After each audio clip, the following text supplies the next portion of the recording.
no crypto has experienced a recession before because Bitcoin was invented after the last great recession. Let's not count 2020. That was, technically just a blip. Didn't last very long. So how is Bitcoin going to perform now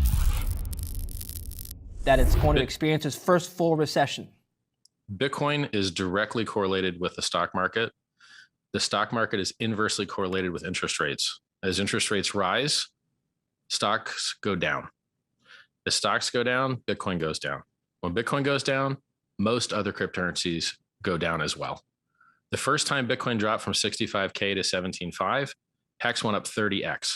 The second time Bitcoin dropped, Hex went down with it. Now, I think that's because we have some other cyclical things that were going on, and it's just kind of bad timing that they aligned. Because you can't do a 30x when something else drops in price half. That's a 60x better performance unless you're decorrelated. Right. But, now it appears correlated. So it's like, as long as they're raising interest rates, stocks will go down, consumer spending will go down, especially luxury goods. I called the Rolex. I've got $10 million of watches.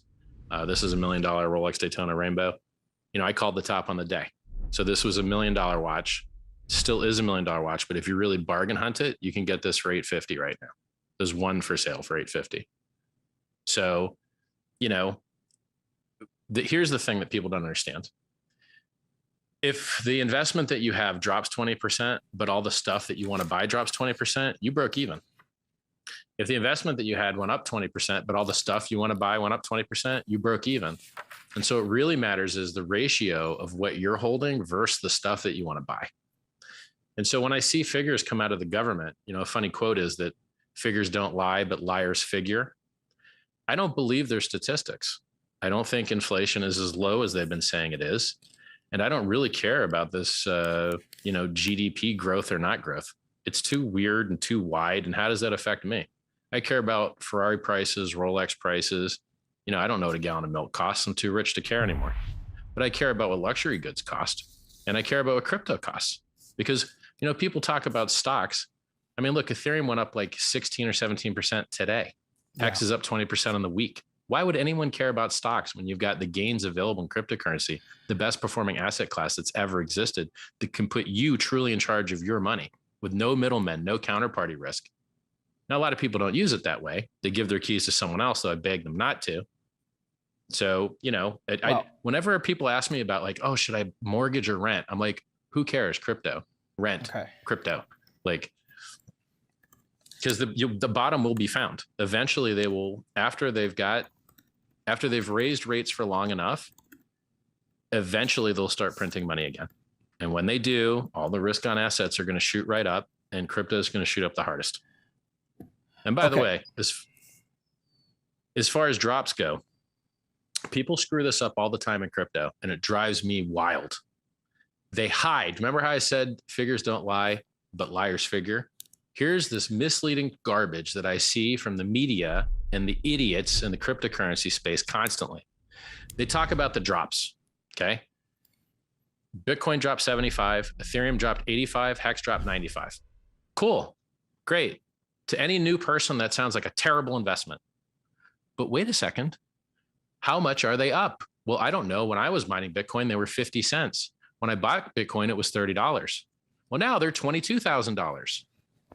But what about that 85% drop? Well, you see, let's take a 90% drop. A 90% drop only cancels out a 10x. So if you go up 10x and drop 90%, you're back where you started. Well, Hex went up 10,000x. And so if it drops 90%, it only cancels out 10x. It did a 10,000x. Bitcoin did a 690,000x. Ethereum did a 14,000x. Actually, I think Bitcoin did a 69,000x. It only went up 690 million percent. So it went from, let's say, a penny to 69,000. So it'd be 69,000 times 100. Anyway, it all depends on when you bought it. Don't matter. It all depends on when you bought in, right? I mean, last year we were talking, and if you had bought it in Hex at exactly when we talked last year, you would be down. Yeah, but that's what crypto does. I'm the guy that popularizes the 85 and 95% dips because they're on the chart. Volatility is the price you pay for the best performing asset in history. If you have a very, very short time horizon, you can get wrecked in any speculative instrument. I mean, what, Amazon's down 20, 30, 40, 50%. Yeah. Is Amazon a scam? Amazon went down 95% in the year 2000. Is it a scam? No. Like, volatility is a function of the humans. The price volatility is not something you can program away. It's humans thinking something's worth more, and then they think it's worth less. It has nothing to do with the actual product. It has nothing to do with the coin. It's a function of human psychology. They want it when the price is going up, and the price goes down, they want to sell the bottom.